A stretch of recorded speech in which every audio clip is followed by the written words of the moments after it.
Right.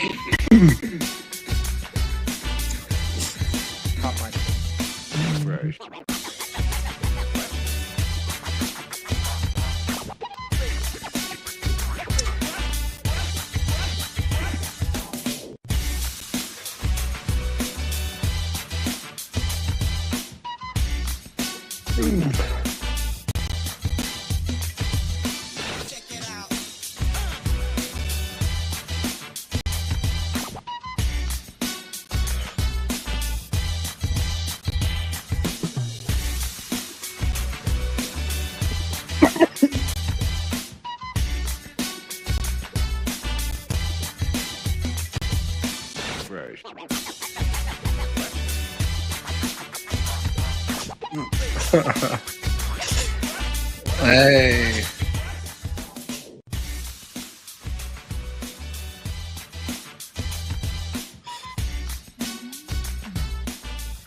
Hey, fight fans! We heard there's a pretty big MMA card this weekend, so I had to call up my buddy Matty on Skype and figure out what are we going to do. Of course, we're going for 3 straight pay-per-view cards with a long shot. It's unbelievable. The back-to-back pay-per-view cards we've hit, at least a 50-1 long shot, and we are going to now try to put all of that line on the line this weekend. But, of course, I think the main goal for today, I have 2 main goals. Number 1 is I'm going to try to talk Matty into our $1 million parlay. Number 2 is I'm going to try to figure out what we're going to do in this main event and this co-main event and some of the wonky betting lines that are at UFC 309 from Madison Square Garden. So welcome into today's show. I'm so excited to have you. And, of course, I have to bring into the show my man, the myth, the long shot legend, of course, the star of the show, Matty Tanner. Matty, how you doing today, buddy? I'm good, bro. I don't think you're going to have to talk that hard to talk me into $1 million parlay, though. It's funny because I just told – who was I telling a week or 2 ago? Oh, the Show Me the Money pod. Yeah, exactly. I told Gilbert Moicano, I said, I would bet my life that I will bet my life on it that I will hit $1 million parlay in my lifetime. It will happen. It will happen. We hit the 100K one. All I have to do is add a 0 to the risk amount, and it would have paid $1 million. It's that simple. And like, you know, we will talk about UFC Vegas 100 a tiny bit. We try our best not to force anything because whenever we've not had to force it, that's when it's been most successful. There were 3 outcomes that I literally loaded in and said, oh, maybe cycle, maybe cycle, maybe cycle. And all of them came in north 400 plus 400. Yeah. And I'm like, oh my God, I got to show this to Matty. I've only shown you the price. I haven't shown you the lines yet. So we'll talk through them because I want to know your organic angle in those fights and see if we can find some common ground. Well, you know, it's crazy. Yeah. Our cycle parlay, we had the 3 right fighters. So our cycle parlay, I got to pull it up. I forget what it was now. But if I'm not mistaken, we hit the fighter by submission, right? Yes, Blackshear. Yeah. So we hit the Mom Blackshear by submission at I think it was 5-1. 5-1. Mm-hmm. Then our knockout and decision legs of the cycle, we just had to reverse them. Yeah. We needed our knockout guy by decision, and our submission leg by knockout. If we flip-flopped them, we would have smacked again, bro. That's painful. That's painful. Yeah. It's painful. Like I was, frankly, I was totally checked out. I have not seen a second of UFC Vegas action. I was actually at the Texas Tech game here in town against my alumni, the Colorado Buffaloes, who, by the way, are kind of lighting the college football world on fire. Got to give them a shout out. But I totally in the dark, and then I saw Semmelsberger had gone out in like a minute, and I'm like, what happened to my guy, Semi the Jedi, bro? What happened to the Chin, the Warrior? He went out in like a minute. And it's just kind that just showed how good Carlos Prates was. I was like, my God. Yeah, there was the parlay. So we needed Robertson by decision and Radke by knockout. And we would have printed another cycle parlay. But that shows that we're close, though. We're close. We've hit 2 straight long shots on pay-per-views. Yep. We've hit a cycle on the last pay-per-view. And then we just barely missed this cycle parlay on, was it a fight night? We're hitting one on pay-per-view. We're got to do 2 cycle parlays for this. Is too big of a pay-per-view not to do it.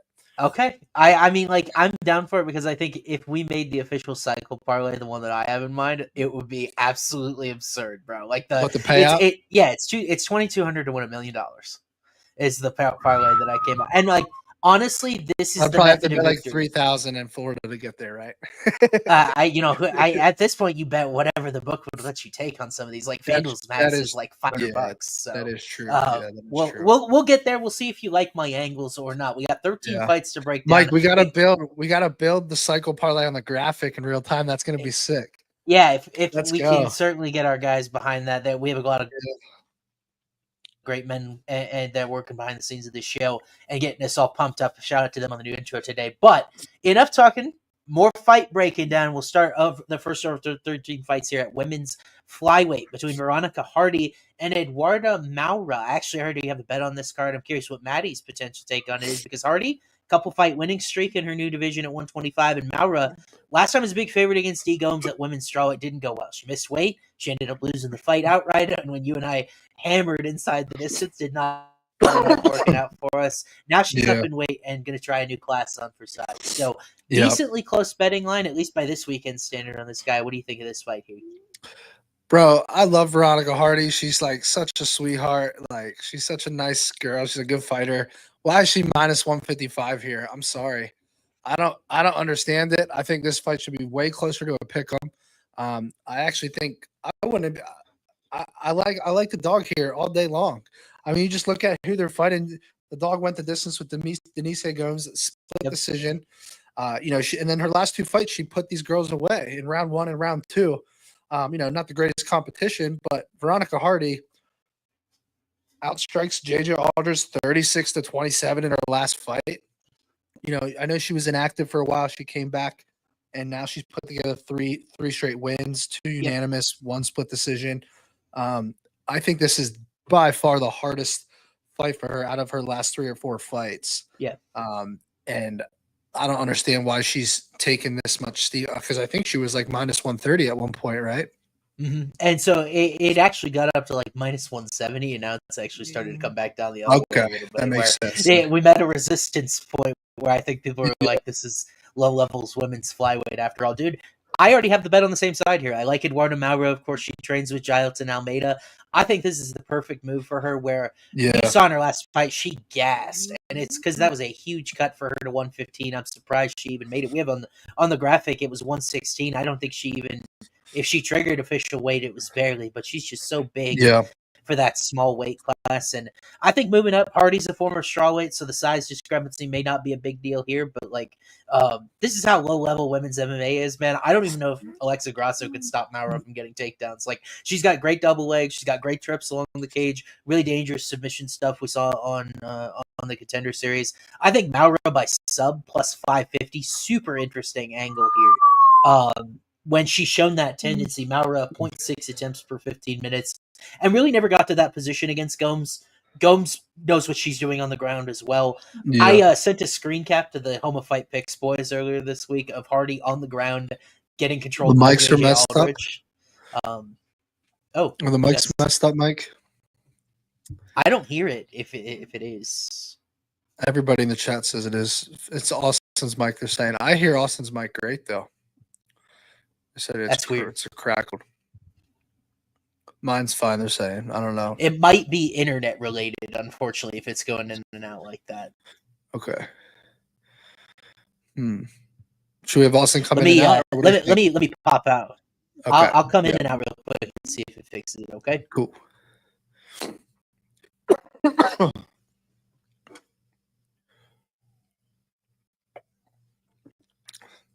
It's internet lag, they're saying.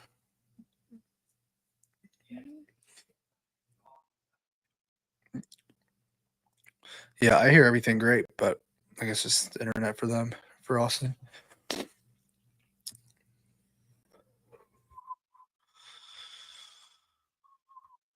There he is. Howdy, friends. Does that sound any better? It sounds great to me, but we shall see. Yeah. Let's just go, though. It is what it is. Hopefully everybody can hear. Okay. Yeah, I don't just hope it's not internet. I've had internet issues intermittently. I can't really control that on AT&T's send AT&T hate mail because they deserve it. So hopefully I that's crazy because I can hear you just fine. Like usually I can hear audio issues. So we'll press forward. So what do you think of Moura sub here before we move on real quick? I think it's live. I mean, I think Veronica only got subbed once by Jillian Robertson. I lean decision, but I think the sub's live. Okay.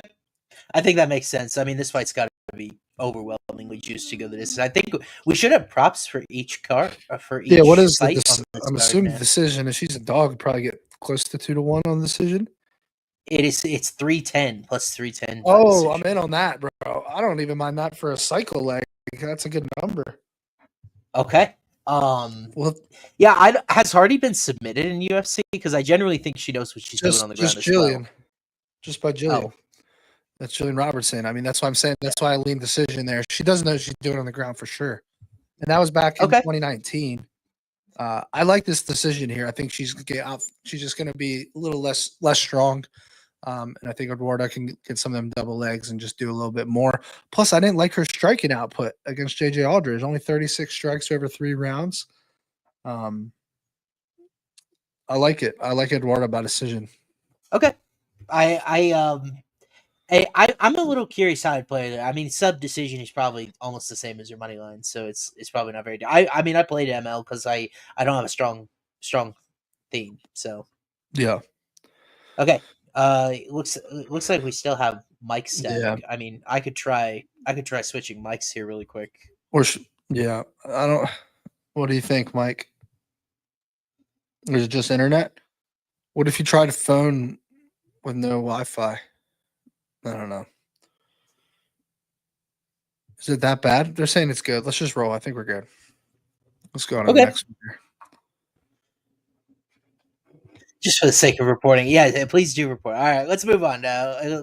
We got too big of a card to spend time on mics, right? We got to keep moving here and talk about this. We're good. We're good. Let's run it. Yeah. All right. Who knows? But Matty, next fight up on the card here, Oban Elliott taking on Basil Hafez at welterweight. Elliott a pretty big favorite, coming off a really impressive performance over in London against Preston Parsons. Basil Hafez did that fight of the night type of war with Gall, who's on this card later. So, what do you think of this one here? Because I think some of the boys were surprised to see Oban such a big favorite here. I understand it, but like Elliott feels like he is surging. The question is, Hafez has that close fight with Jack Della. Have we not seen the best from him yet?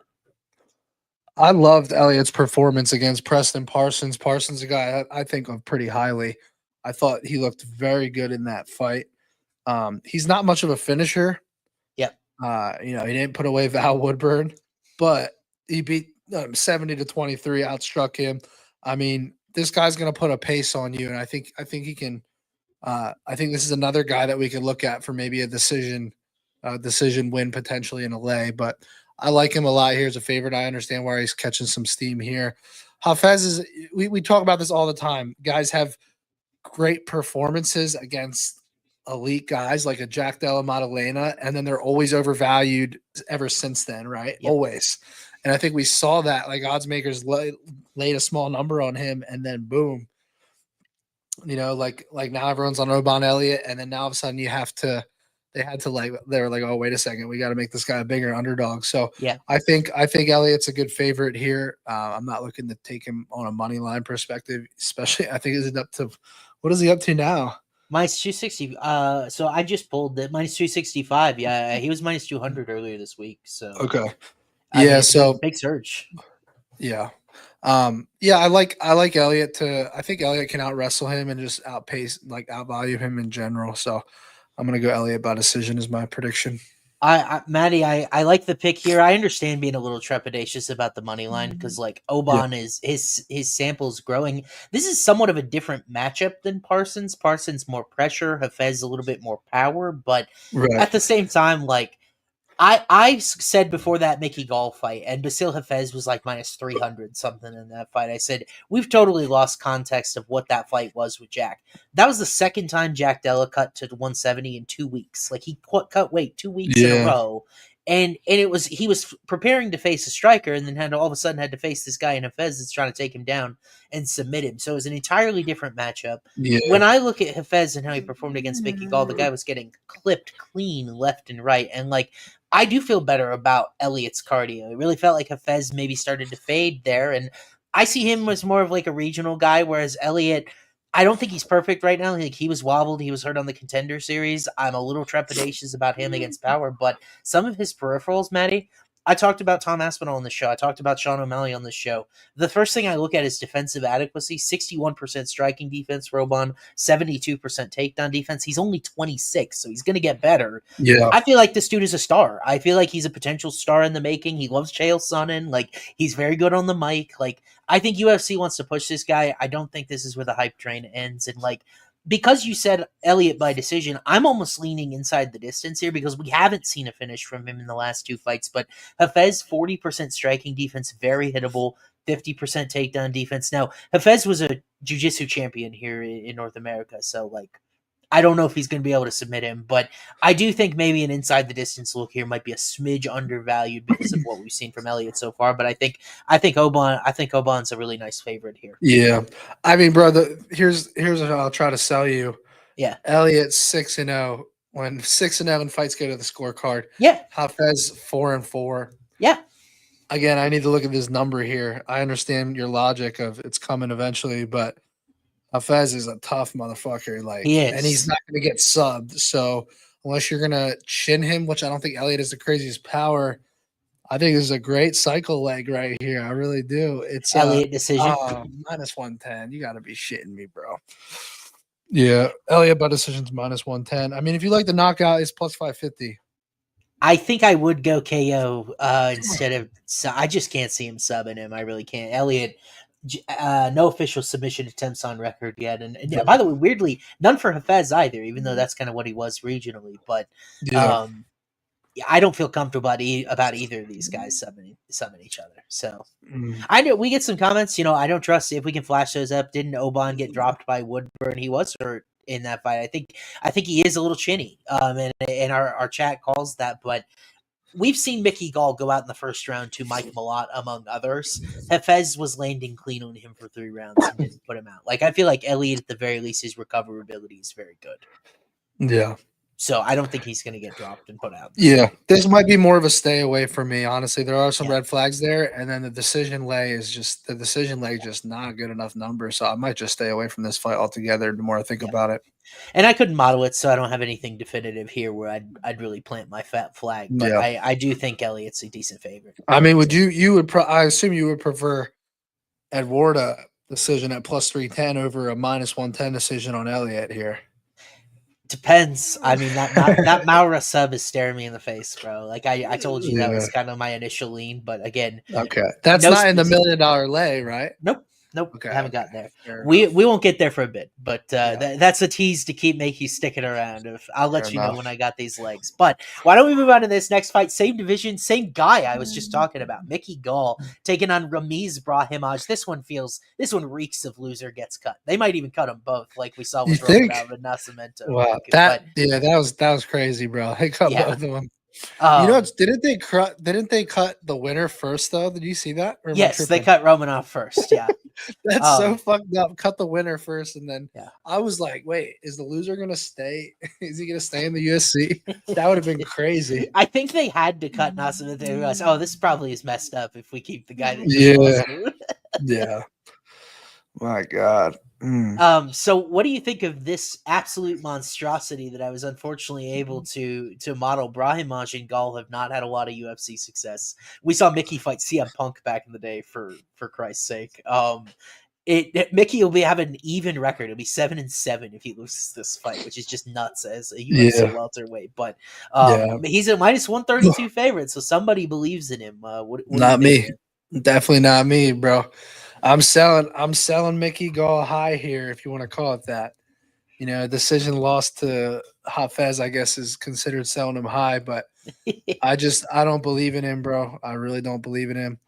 I mean, this dude's won 1 fight out of his last 5, and it was Jordan Williams, and he subbed him. Yeah. And then the losses like Mike Perry in the UFC 2020, Morono that loss hasn't aged that well. Morono's my guy, so I'm not throwing hate on him, but he just hasn't looked good. And then Mike Malott, that loss in round 1 particularly hasn't aged well, as Malott has struggled. You know, he faded against Magny, and then he looked like shit in his last fight. I'm selling Mc.Ghee here. I don't know how you could take this dude as a favorite against really anyone in the division. So I'm taking dog here as a dog or pass spot here, and then it really to me just comes down to outcome. And don't tell me this is on.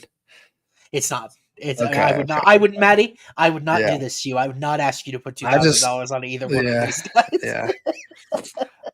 I like the dog money line here, and I really want to sprinkle on a sub, but it sounds crazy. Yeah, dude, your homo-fight picks guys are scaring the heck out of me because my model is on the complete opposite side here. I've got Brahimaj at 52% favorite, so I think he should be a tiny favorite in this fight.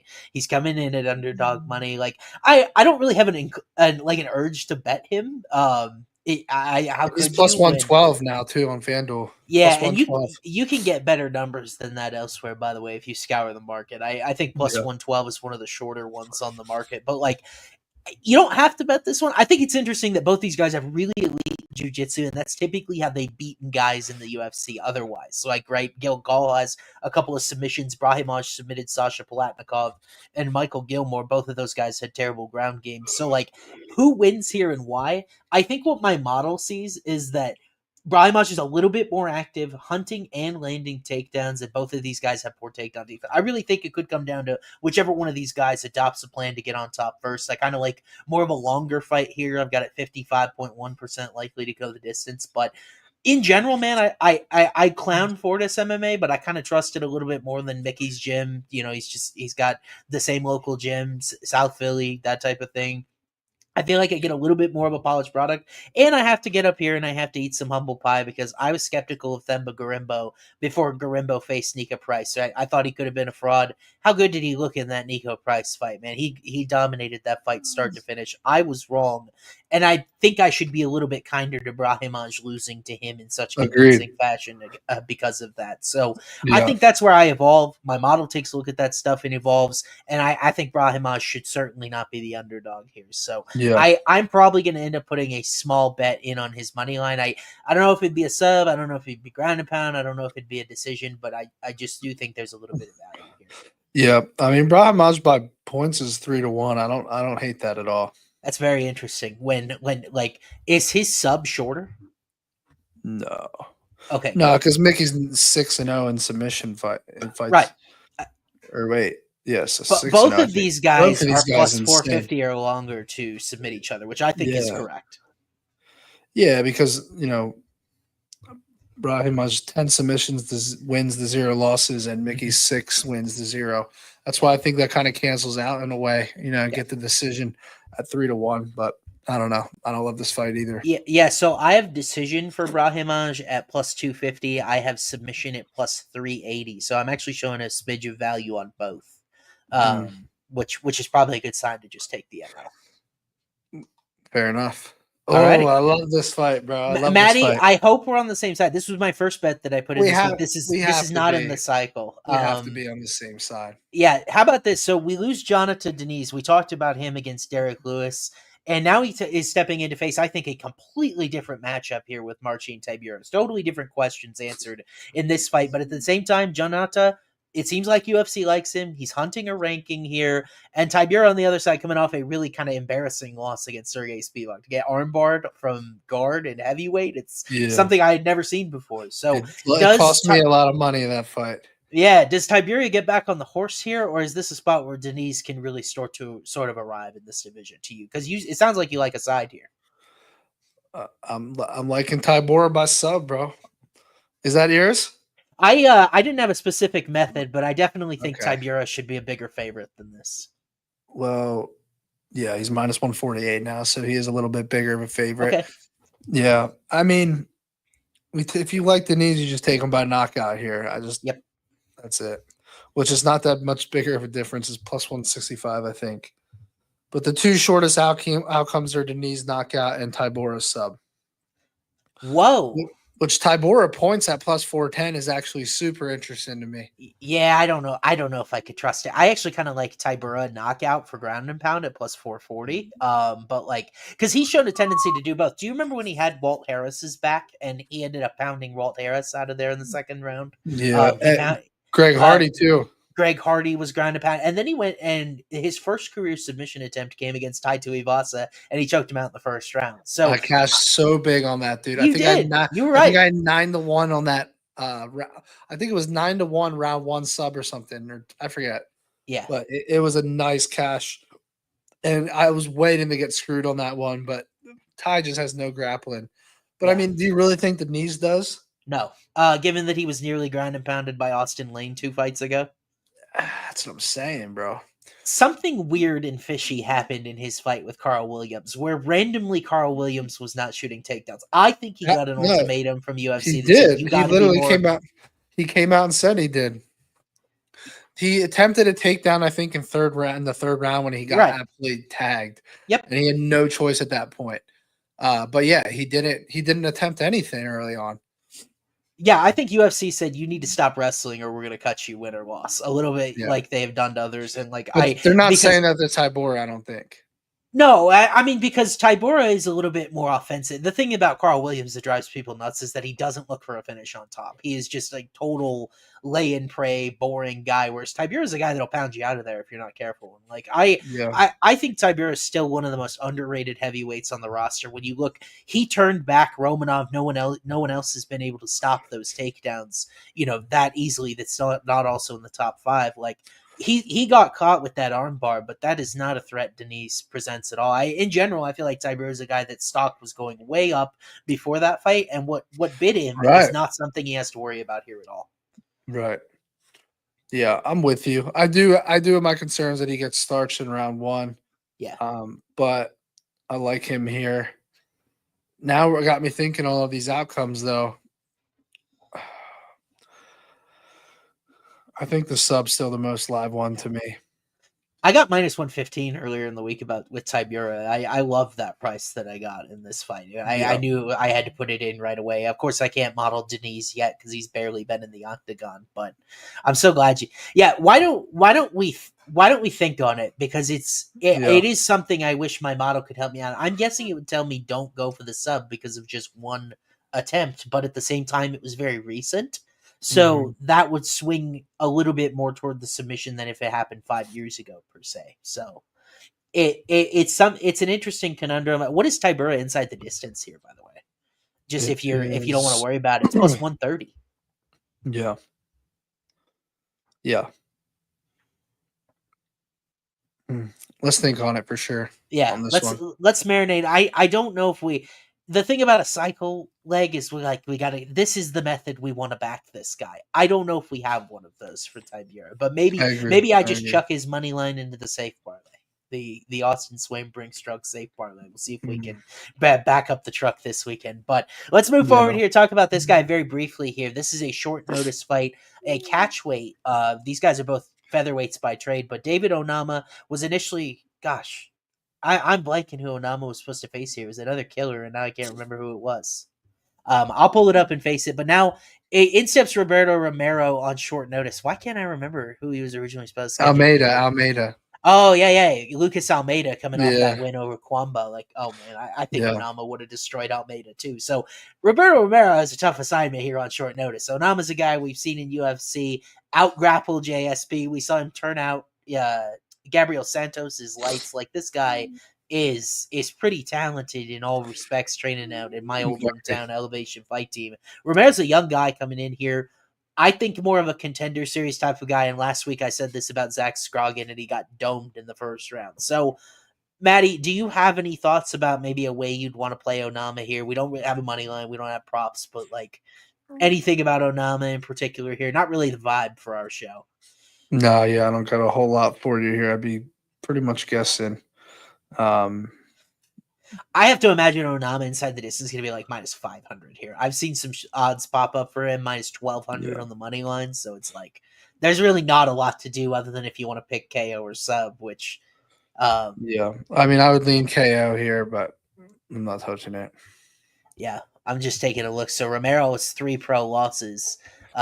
One knockout loss, 2 decisions, so he's never been subbed. So short sample. I don't really think Onama's a submission guy either. So, if KO's a decent number, maybe we look at it. But I just don't think there's a whole lot doing here. Fair enough. Yeah, I didn't end up betting that Elijah Zaleski fight last week at all, and I was happy for it because ended up being just a quick one and done kind of starching thing. So, Matty, why don't we move on and talk about a couple of guys that have both made and lost you and I a bit of money over the years, but I really like both of them. So this is a cool fight to me. Jim Miller taking on Damon Jackson at 155. I mean, Miller got what he wanted. He fought on UFC 300. I think they gave him such a tough fight against Bobby Green, dude. Like I was telling you, you liked Jim Miller KO in that fight. I was like, man, I think Bobby is. He really, did hurt him. Didn't he hurt him early though? He did. Yeah, Bobby's a little chinny. Like Jim always has a puncher's chance, and then Damon Jackson's a little chinny too, though. Yeah. So Damon Jackson coming off that fight against Chepe Mariscal, where it looked like he was being drowned in actual water. In that fight, Chepe has turned into this tornado of grappling. So Jackson, this betting line surprised me. Jackson minus 174 here. I get that Miller's 41, but are you kind of on the same page as I am, where I feel like this is maybe a little bit too much respect to Damon? Yeah, I just think Jim Miller has really faded a little bit. But sure. I still think his knockout power is live against a guy like Damon Jackson who gets chinned. You know, like he's been put out 4 times by knockout. Jim Miller has his power. He still has power in his hands at 41. Yep. I mean, bro, that knockout he had against I know it's Jesse Butler, but man, it was vicious, bro. Yeah, it was vicious. That early knockout he had in the first 25 seconds of the fight. You know, again, it's Jesse Butler, but I'm just a big Jim Miller guy, so maybe I'm biased here. But I do understand why the odds are the way they are, to answer your question. I just think he's kind of faded a little bit. And Damon Jackson, Chepe's legit, I feel like. So I feel like the fight was a little competitive, but then Chepe just drowned him. So it's tough to say. Yeah. I love Jim Miller knockout in this fight. To me, Damon moving up in 155. Damon moving up to 155. So fucking in. I'm sold. Leg 1 of the cycle. Give me my boy Jim Miller by knockout. You don't have to. Can you guess what it is if you haven't looked? Guess what it is. I have not looked, so okay, I'm gonna guess what it is. I'm gonna by your tone. I'm assuming it's a great number. It is a great number. Because I was gonna say like plus 550. Oh, it's plus 420. So maybe it's not. Oh wow. Good. Okay. No, I said that because I thought like yeah.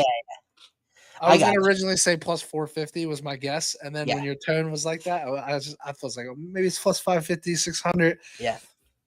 I feel like there's two ways this fight looks. Either, Damon Jackson is able to get his wrestling going, and we've seen Jim spend a lot of bottom time against Joe Selecki, against others, where he Vince Pichel had him on the ground for at least like 7 or 8 minutes there. And Jackson can get that going. But I don't love betting on that win condition when he's the smaller guy. When you think about who Jackson is dominated like that, guys like Charles Rosa, bum, cut from UFC. Dan Argueta's a bantamweight. So, why do I care about that for a fight at 155? I feel like not only is Jim dangerous off his back, but we've seen it with the hands early. When you're talking about hurting a guy like Bobby Green, Jackson, to me, does not have the chin to sort of sustain a move upward in weight. I love Miller, and his knockdown rate, 0.47%, doesn't grade well through my model. I actually think it's underselling his power because we've seen the knockout power on the feet emerge late in his career. It's like an opposite of the way that my model is designed to trend. I love Miller KO in this spot. I think he starches him in the first round, dude. I really do. And this is a home game for Jim Miller. He's in the red corner. I think that the submission danger sort of cancels each other out here. So if you like Jackson points, I get it because Miller, 47% takedown defense. He struggled with that against some guys. But I think I got to take my shot at plus 420, man. Miller KO. Yeah, we got a great comment in chat. Elliott, Topuria, Dan Ige. Those guys are powerful at 145, but they're smaller, and they slept him cold. I think Jim Miller's a guy that still has the power to do That's a good point that they were slept cold, though, because even though Topuria and Ige are 145ers, they hit a lot more powerful than most 55ers, if we're being honest. I think just one punch power, I think Jim could be right there. If you're considering he gets to be 10 pounds heavier, I think Jim could be pretty close. Yeah. I'm 100% in on that. I love that number. This is leg 1 of the $1 million parlay. Jim Miller by wow. Okay. I'm so if you like it, I think I've done my job, and I thought this would be the one I'd have the easiest time talking you into because you know me on Jim Miller, bro. I love this so much more. I tried to warn you about Bobby Green, but I don't think Jackson's nearly fast enough. Striking defense just 48%. Yeah. So I've made my case, and that's the angle I'm going to play. I'm going to play KO and KO1 like an absolute donkey here. But let's ride Jim Miller one more time in the Big Apple for me, buddy. So let's move on. Let's go. Plus Damon's Damon's takedown offense against a 55er too. It's going to be more difficult. Like so ultimately to win this fight, he's got to survive 15 minutes getting a 55er to the ground. And by the way, he gassed in his last fight against Shepe. So that could be a TKO late too, right? Right. Agreed. Yeah. And let's also Jim. How's Jim's submission defense been historically? Like, I don't. When was the last time he got subbed? That's what I'm saying. He has 3 submission losses, so I mean that's pretty much Damon Jackson's typical win condition. He's 15 subs. He hasn't been subbed since. You ready for this one? Yeah. Charles Oliveira in 2018. That, by the way, was his last submission attempt surrendered. So a guy hasn't even had him in a position. Bro, and before that was Michael Chiesa in 2015. These are huge fucking guys with elite jiu-jitsu. Yeah, David Jackson's not subbing Jim Miller. I'm sorry. And then Nate Diaz back in 2012, which that's fucking 12 years ago. Yeah. I don't think Damon's getting him. I don't think Damon's subbing him. And I think Jim Miller's hands are live. I love this as the first leg. Let's go. I think he's undervalued there because Bobby beat him up so bad at the end of that fight. But like he's taking a good bit of time off, and I still think the world of Bobby in his hands. So why don't we move on to this guy here? Back up at 185, another New York guy, and Chris, the All-American Weidman, taking on Eric Anders. Boy, is this not the senior tour of UFC right here? Like, Champions Tour in golf. This is the senior tour right here. Chris Weidman and Anders. This line has shrunk a little bit this week to a point I think it'll be the closest fight on the card with Anders just now minus 125 favorite. I assume that's because he's a little bit younger here, but I think you could make a decent argument for both of these guys. I'm genuinely curious, even though I've got action on this guy, what you think of it, like where you lean. I'm struggling a little bit with this one because if it does go the distance, I feel like Chris Weidman's going to get lucky. But I'm all over Eric Anders here. I just think Chris Weidman, bro, 3 straight losses prior to the Bruno Silva win. And look how bad that Bruno Silva win has aged, bro. Right. Bruno Silva's not there mentally at all. He's losing fights left and right. The Brad Tavares fight was, I don't know. Okay, so one of those fights were grappling. Yep. Actually, when I said 3 straight losses, so it was 2 straight losses, and the first loss was the broken leg, so I'm corrected there. It was pretty much 1 straight loss, or 1 or 2, depending how you look at it. But yeah, I don't know. I just didn't like the eye test told me that Weidman is not where he needs to be competitive against anyone decent at 185, like in that last fight. So Eric Anders, on the other hand, I mean, he fought Jamie Pickett, so that doesn't do a lot for you, but I don't know. I think he's looked good overall. I think he's gotten a lot better. I think he's kind of evolved a little bit. This is a tough fight. I mean, I lean, obviously, the fight to go the distance here. I'm assuming that's not that cheap of a price. It'll be interesting. Anders has been grappling a ton. He has. A ton of grappling. 1, 2, 3, 4, 5, 6, 7. 7 grappling matches to his 3 fights in his last 10 matches. Yeah. It was a really tough fight to me, in all honesty. Yeah, I played it, again, different numbers, so it kind of changes the circumstance. I mean, I guess a little bit. So I've modeled Weidman minus 115 here. I think he should be the favorite. So I played Weidman at plus 120. I'm not surprised he's taking a little bit of money. Like you, I'm actually showing value on the total. It's minus 172 to go the distance. I've got it minus 244. So, like, I think it's more likely than odds makers are saying to go the distance, and it kind of makes sense. I can't really see Weidman subbing Anders at this point. Neither of these guys have a ton of knockout power. I guess technically Weidman knocked down Bruno Silva in the last fight, but that was like the eye poke situation where Silva protested, and it's like, I still don't think Weidman's putting anybody's lights out at this point. And really, Chris, for all of his problems with the health stuff, has been okay with his chin at 185. Like when he was getting put out by Dominic Reyes, Jacare Souza, he was starting to venture up to light heavyweight, which in my opinion, that's a huge jump up to facing that guy's type of power. So, yeah, I kind of like this fight to go the distance compared to odds. Is I almost kind of have that circle. I love the fight to go the distance. Yeah, minus 172 I think is a very fair price, and it's kind of that one of those prices where a lot of people aren't going to bet it at because of that. But like, I feel comfortable with that as maybe a safe parlay leg here, and kind of like what you're saying. If it's close, doesn't it kind of feel like Weidman? Right? It's like, and that's what my model says is about 8% more likely to win a decision. And I actually think Chris might be the better boxer here. Like Anders throws with more heat, but he can kind of loop his punches. He's not as accurate.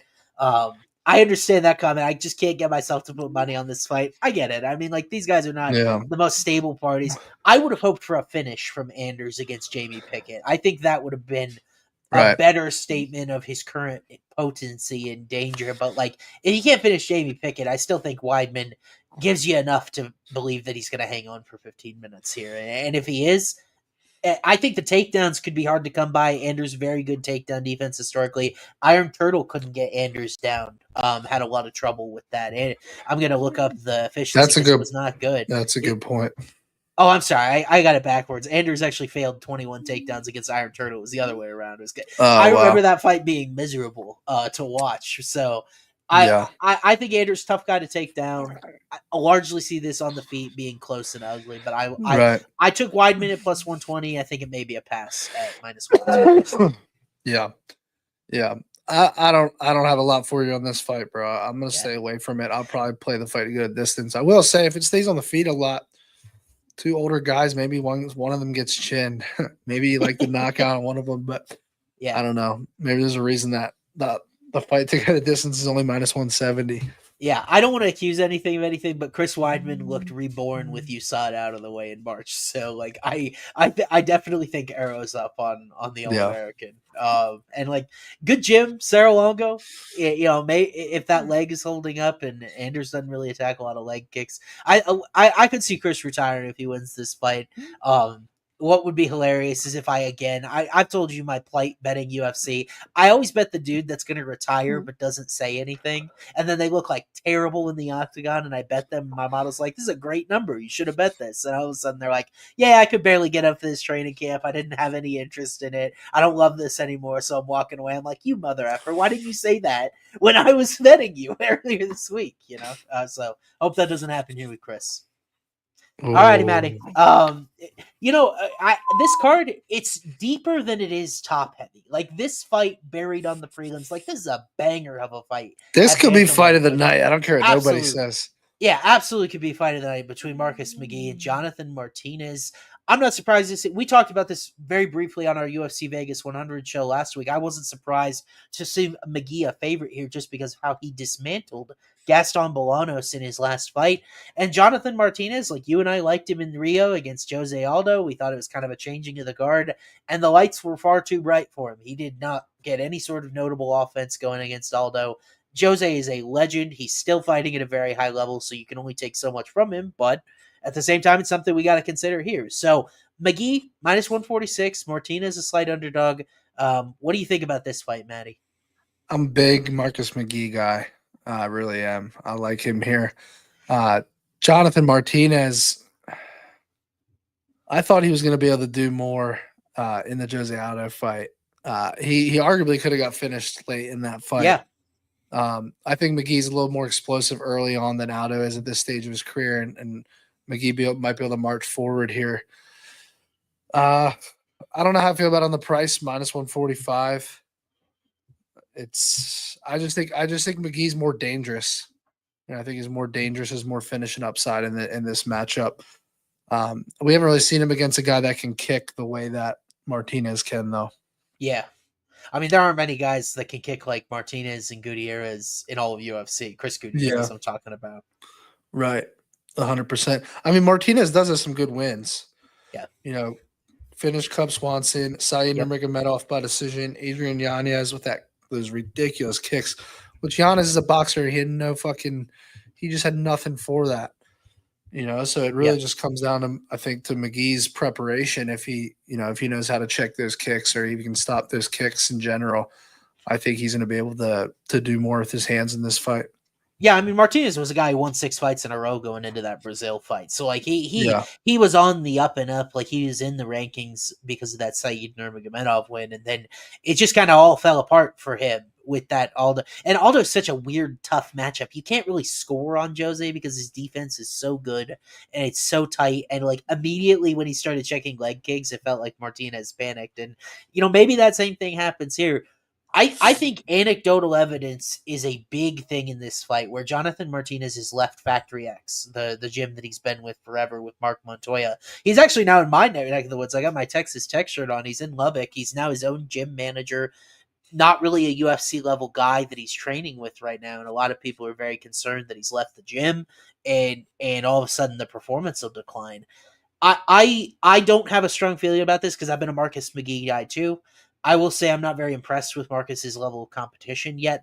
This is where to me, but this is me where we find out. And at this point, I don't know exactly what I'm getting from Martinez. Where like I'm glad I can't model McGhee because I have a feeling I would have modeled Martinez a favorite based on his experience here. I lean him at plus money, but like I understand someone picking McGhee. I think the interesting value angle for McGhee is he's had all these knockouts and finishes. I actually kind of like a decision here. If you like betting McGhee, but who knows? I mean, the old gloves are back, and Hajai told me we're gonna have all these KOs this weekend now as a result. But I actually think Martinez is a super well-rounded guy. We were worried about his grappling going into that Saeed fight. Wasn't an issue. Improving takedown defense, and frankly, MMA Lab has kind of moved down my gym power rankings where McGhee trains because O'Malley had the dud against Merab. Kyler Phillips kind of came out flat against Rob Font. It feels like those guys haven't put together the sort of performances maybe of like a Fighting Nerd. So I'm not as scared of like there are certain gyms I back no matter what. Fighting Nerds is getting to that point where it's like, man, do I really want to fade this gym in any circumstance? I don't know if I'm there with Lab. So maybe Martinez leaving his gym hurts in the future, but I think Jonathan is a decent underdog here. But I haven't played the fight. I definitely think there are red flags. Yeah, I'm with you. I'm torn because I kind of almost feel like it is a buy low spot on Jonathan Martinez. He had that great 6-fight win streak, and then Jose Aldo kind of just out vetted him, in a way. Yeah. And then now it's like, okay, this could be a trap on McGhee, who hasn't fought anybody. Yeah. Right. So I am torn here. Initial read is Marcus McGhee, but I do think there are red flags, like you said. I do think this one could actually go the distance. I haven't even looked at the props on this one. How's McGhee faring against Jose Aldo? I guess would be my question to solve. Like, I feel like it'd be a similar type of, maybe this guy's not as good as we thought, but Aldo's like a championship level dude. So it's tough. The Factory X stuff is weird. It is really weird. But we saw Alex Hernandez came out, picked up a win. Brandon Royval never looked better. So it's kind of, how much do I want to factor that in? Is it noise? Is it just empty noise? McGhee by decisions plus 290. Okay. Shortest outcome is McGhee knockout plus 230. And then second shortest outcome is Martinez decision plus 250. Jonathan Martinez by knockout is plus 500, which is, if McGhee don't check them leg kicks, that's going to have great value. To me, it'd be crazy if he didn't come out and check kicks against Martinez. That's like the number one thing you got to focus on. Tell that to Adrian Young. Hey, this can be a dumb guy sport. He literally looked like he didn't even know the dude was a kicker when he fought him. I couldn't believe it. Yeah. I don't know. It definitely not like a cycle type of read for us. I think we're on the fence. I agree. We both generally liked both of these guys, so it's like choosing between our sons in a way. It is tough. Let's move on. All right, we'll move on. We'll call that one fight of the night and move on here. Why don't we move up onto the main card here with Mauricio Ruffy taking on James Llontop. This is a last minute fight as well, where Llontop stepping in on short notice here. This one actually got moved to 165 today, so somebody's having trouble cutting weight. Maybe it's Llontop's late notice. It's gotta be. Yeah, I mean, like, given that it's late notice, I don't know if it matters. I am unbelievably amazed Ruffy makes 155 anyway, so I get it why it's moving up here in weight, but either way, these are two really solid prospects, at least on the UFC's radar. But Ruffy, one of the biggest favorites on the card, he's minus 950, Matty. So we don't play many minus 950s around here. Usually there's no reason to in UFC. What do you kind of think about the way this fight looks? Ruffy's got all those KOs. In fact, 100% of his wins by KO. Like, do you think it's just another knockout spot, another prop-up spot, or maybe this is a spot where we see a deviation from trend? I mean, bro, I was like considering putting my mortgage on Ruffy inside the distance here. Sure. No matter, like, this is such a showcase spot for him, a guy in short notice. Dude, I'm talking to a lot of people that think he's the best one out of Fighting Nerds, which is crazy when you see guys like Carlos Prates. And I mean, it is so tough. I actually asked Gilbert and Moicano. They didn't even answer, but I was like, rank the 4 guys. Like, where would you put them 1 through 4 at Fighting Nerds? And it's so difficult. Yeah. They're all so fucking good. You know, I don't know where you put them. I think you got to put Kaio towards the bottom just because he doesn't get as many finishes. Sure. But even Kaio is elite. Like, so it's like, how do you even do that? And Ruffy, when you just watch him strike, he just has that Conor McGregor type of flow and style to him that everyone talks about. He's very creative. He's very intellectual. He's so fun to watch on the feet with striking. But I think he gets around 1 or 2 finish here. Yeah, I think it's interesting, this matchup, because the one thing Llontop has been good for, 62% striking defense, and he goes the distance and really didn't seem overly bothered by Slavoclaws, who's another guy in this division that, at least entering that fight, seemed to have elite power. I so agree with you about the Conor McGregor aura with Ruffy. You remember he had like the scissor takedown in his debut against Jamie Mullarkey, where like he did this bizarre like kick into a takedown and almost a leg lock type of situation. Matty, this is leg 2 of where I wanted to potentially talk about the cycle parlay. I love Ruffy by submission plus 950 here. I just think it's way too long. I'd put it closer to like plus 650, plus 700. I just think it's good value when you saw Llontop make Chris Taco Padilla look like he was a 3rd degree red belt on the mat. It's like Llontop was taken down by Malik Lewis, and like, to me, this is the test for the Fighting Nerds game plan. They say they always take the smartest approach. You take this dude down and submit it. It looks like his defense is absolutely not UFC level whatsoever. Like, I just don't think that, Ruffy, I think what you're working against is he probably wants to maintain the 100% knockout rate, right? And he may not want to grapple at all, in which case, this looks like Alex Pereira by sub, where there's not even really a prayer because it was just never his intention and he didn't need it. But just as a straight bet in this fight, I love Ruffy sub decision at a double chance. You can get it at plus 185. I think that's an awesome way to back a guy who's almost minus 1,000 here. And at the same time, I put the sub in here because I just think it's too long when Llontop is a guy that has shown those struggles. Ruffy trains with those guys at Fighting Nerds. Don't you think there's grappling in there, Matty? Like we talked a little about Protest. I know he's grappling. I'm not disputing that. I just don't think he has any interest in using it. That's the problem. Yeah, I don't care. Type of fight. In this type of fight. We got comments that he has no interest in anything but a knockout, man. These fighters say a lot. You're going to go broke listening to fighters about what they think. But look, if this dude's landing and making contact and nothing comes of it, like, it's plus 1,000 for a reason, okay? It's not like I'm saying it should be the most likely outcome of the fight. It should be this. I just think that Llontop is so limited in that area. If maybe he tries to panic grapple, I think it should be shorter than it is right now. So I wouldn't fault you if we end up building a different type of cycle. You don't want to go with it, but I thought Ruffy's submission was an interesting lay for that sort of Hail Mary long shot that I had talked about. Yeah, it is interesting for sure.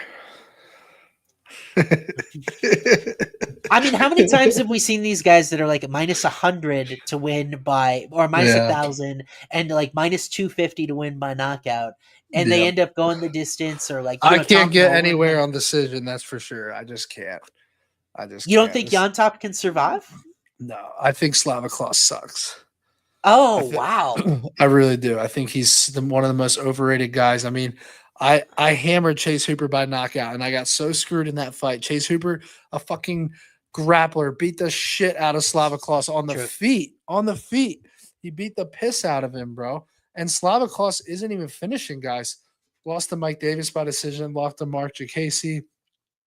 I mean, he's not finishing everybody, you know. Like I just think he's so overrated. I think Mauricio Ruffy would be a minus 600 against Slava Klaus. I do think that's fair. I mean, like I feel like Slava is a little better than that. Let me ask you this. Guess what this fight's total is over 1.5 rounds. Over 1.5 is probably minus, or I'm sorry. Wait, over 1.5? Yeah, it's a 1.5 line. Guess what it is? It's very curious to me. It's got to be plus money, isn't it, or no? It's minus 156, dude. It's 60% plus. I mean, I'm in on the under.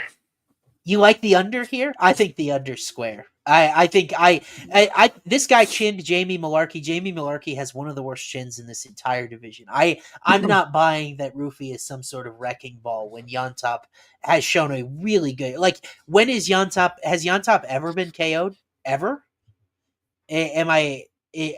I don't remember that leading up. Yeah, no, because he's just getting choked out. That's why he's getting choked out. Because he sucks at grappling. That's why I don't think that he should. No, it's a very good point for sure. I mean, he only got choked out once in the UFC too. The other time was back in 2018. It definitely has value. 2018 and 2019 prior at Sparta 33. Yeah.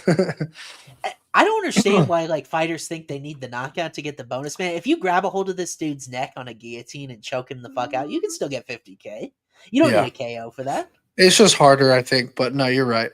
Not on James Llontop, it's not. That's my opinion. No, I mean it's harder to get the bonus, I feel like, with a guillotine. Yeah. Who knows? I mean, new gloves coming. Any finish at all has gotten bonuses recently because it's been so non-violent for months with the new gloves, I guess. But I still think I like Ruffy. Maybe you'll lay it for me even if we don't do the official show parlay, because like I think I kind of want to play it. I want to play Ruffy sub. I'll play it straight here. So I think it's an angle worth considering. I'm glad we're not going to parlay minus 950 in the safe parlay, because like I need more data on Ruffy before I'm going to do that. Yeah, that's fair. All righty, man. Let's move forward. He's the first fight of the main card too. I didn't even realize that. He is. We're on the main card right now. Yeah, this feels like Prates Li Jingliang, though, where it feels like Yontop's a dead man walking. Like that's a showcase spot. So we'll see if this next one is a showcase spot. Women's flyweight here. Karine Silva looking to advance in the rankings. By the way, sorry to interrupt you, bro. Yeah, go ahead. I have a bigger reason why we cannot put Ruffy by sub in the cycle A. It's because my submission play in the cycle A is already solidified, and I have to sell you on it. And don't worry, it's not Paul Craig. But okay. It's a submission that's hitting, so we gotta save. We'll get to it. We'll get to it. That's weird based on what we've seen so far, but we'll talk about it here. Karine Silva, who knows? Maybe it's even this next fight here. Silva and Araujo. Jim Miller knockout. My leg by submission, which is coming up.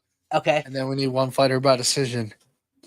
Okay. I have the fighter by decision. Maybe I can talk you into it, but it's not this one. This one's overly favored to go the distance. I mean, that's kind of the deal with women's flyweight. And I want to know one question, Matty. What did Vivi Araujo do to UFC? Because if you look at her last few fights, she had Natalia Silva, Amanda Ribas, Alexa Grasso. Like, they keep giving her these up-and-coming killers and just keep taking away wins out of her pocket.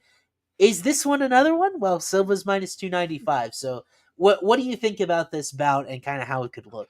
Dude, Silva she's like the female fucking Shavkat, bro. Remember when I told you that last time? And of course, right when I said that, she gets a decision. But she's literally, her numbers are just like Shavkat. Shavkat had 17 finishes or something? Yes. Karine Silva has 9 wins by submission and 8 wins by knockout. And now 1 win by decision. Her first... she had 17 finishes and 0 decision wins going into her last fight. Then she finally got a decision win against Ariana Lipski. I think, does she get back to... This is a really tough matchup, bro. Yeah. Very interesting. I think the interesting layer to this, right, is that she was this prolific finisher, goes the distance with Lipski. And we just saw Lipski get finished by Jasmine Jasudavicius, who's someone that's been kind of notorious for going the distance. It's kind of like, was that a little bit of level of competition based, I think is just the question. Female Shavkat doesn't mean it has to be because of race, bro. It can be because of her fighting style. Yeah, or just like the results in this case. That's it. Yeah. Yeah. I think Silva's very powerful. I think athletically she's got a very high ceiling in this division, but like I model this fight? I did model this fight, and it was actually one of the more stunning results this week as Silva qualified. I've got Karina Silva minus 245 here. Like I'm almost showing value against the money line, but that's just because Vivi's on this streak of losing quite a bit, negative 0.85 striking success rate. Like she's just not able to mount her own offense, man. And I feel like the bigger punches, the bigger moments. Yeah. We've seen Silva dropped Marina Moroz before she ended up submitting her later that round. Like I just feel like on a different athletic plane as Silva. And like I really liked Lipski's takedown defense before, and then Silva really had no problem getting her to the ground, and she really hasn't had so thus far. So I kind of lean like Silva points ish in this fight, but I am interested that my model thinks she should be this big of a favorite because usually it shows value on the dog in the spot. Yeah, Silva points is the shortest outcome at plus 120. Vivi by points plus 340. Yep. And then the next shortest outcome is the Silva submission, which I don't think Vivi's ever been subbed. Yeah. Not in the UFC or never. Yeah, never. She's never been subbed. And you look at all these Vivi fights, man. She may be getting beat the brakes off. She may not be winning, but she's not getting finished. Natalia Silva didn't finish her. Ribas didn't. Yeah, but Silva fights off her back foot. Like Natalia Silva. Not the other Silva. Yeah. Karina Silva, don't do that. I mean, look, at the end of the day, it's a shitty number, but if we wanted to look at a decision lay, or you already have one, you said. I have another one, but if we retool the but this is an option. This is an option for don't hate this at all. Don't hate this at all. By decision. I mean, it's just what was the other fight earlier in the card? I was like, it reminds me of a similar situation here. I mean, Vivi 5-5 on fights that go the distance, but I mean, she is losing to Grasso, Ribas, Natalia Silva, so she's losing the really good chicks. It was Oban Elliott was the guy I think you were talking about earlier with the decisions. Yeah, and it's kind of the same thing. It's just the higher pace, the bigger moments. Typically, they go to Oban Elliott, and Karine Silva's a little bit the same way, where she wins rounds with bigger moments. Yeah, it's a tough one. I like Karine Silva, but not at that price. Maybe on the decision. Tough fight, honestly. My model likes sub, which is concerning to me because you said Vivi's never been subbed. I've got sub plus 110 in this spot. But is she fighting? She's not really fighting the craziest submission threats. I mean, even Grasso. She's not really fighting the craziest submission threats. Look at who she's fighting. Grasso only had 2 submission wins in her career. Right. And then you look at Natalia Silva. She's not a submission threat, really. Maya, not at all. Amanda Ribas. Not really. I mean, who she really fought in her career that is like elite submission ability? Nobody. Nope. It could be a play here. Could be a play. Especially if we don't want to go Ruffy sub, plus 390 is model approved for Karina. Oh, talk to me. And I do like taking girls like this coming off a decision too. Like all of her wins by finish, then gets a decision win. Yeah. And now it's like, okay, got to get back to what I do.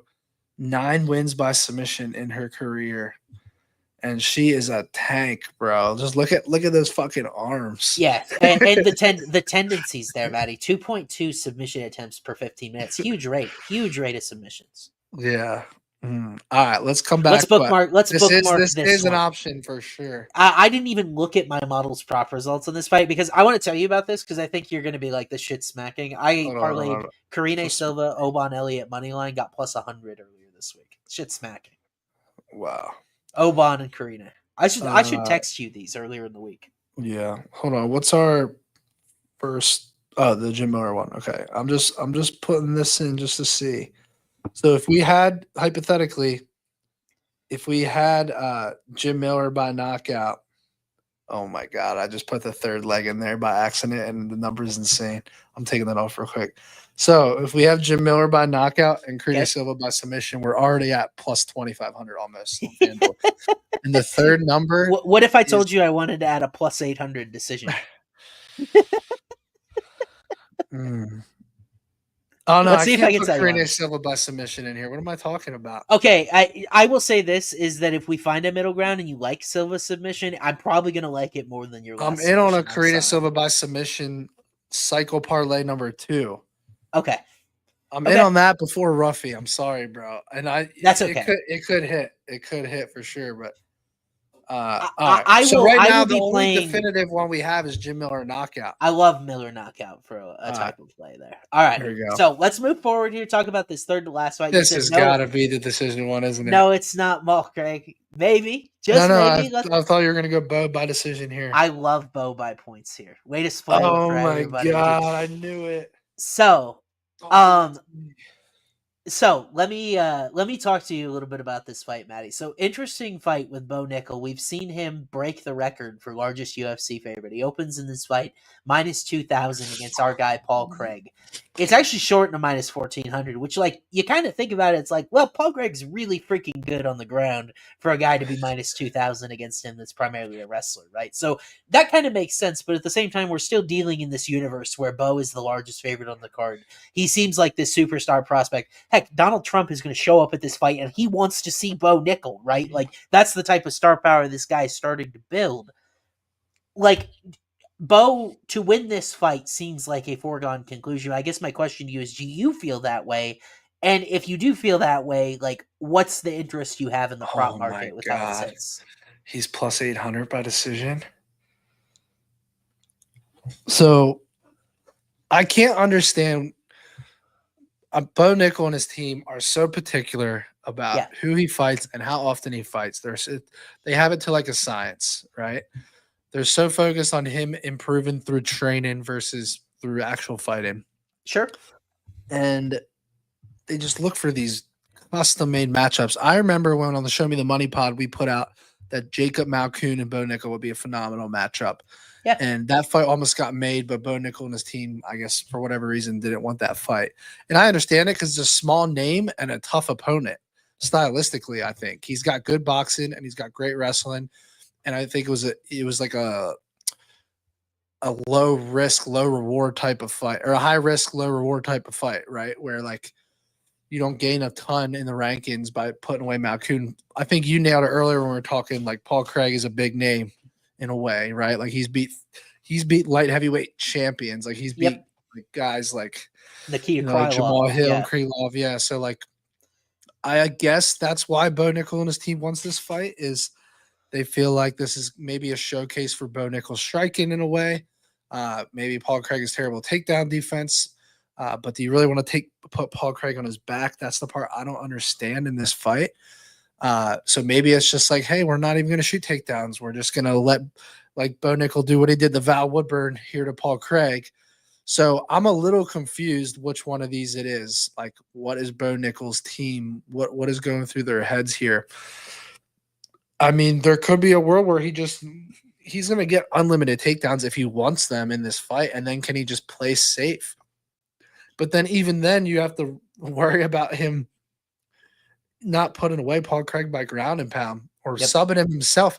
It's pretty crazy that Bo Nickal by sub is 2-1 and Paul Craig is 10-1 here. Yeah. Isn't that crazy? It is. Like to think that Nickal would be so heavily favored to submit Craig versus the other way around. It's kind of that's insane.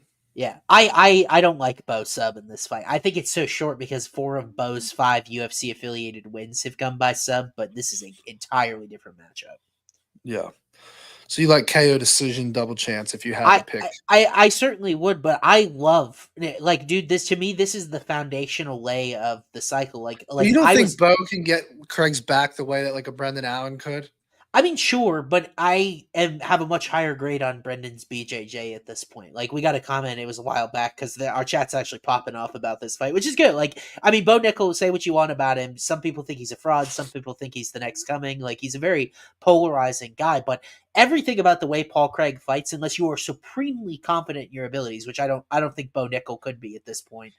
Like, I know he plays it off as, I am comfortable. I know what I'm doing at this point. But think about how much practical experience this guy has striking. Think about how much practical experience this guy has with jiu-jitsu. It was like, 5 years ago that he was at Penn State only wrestling, like free American freestyle wrestling. Like, how much experience does he have versus a guy like Paul Craig? I don't think it's crazy to think Craig is the better striker in this matchup, right?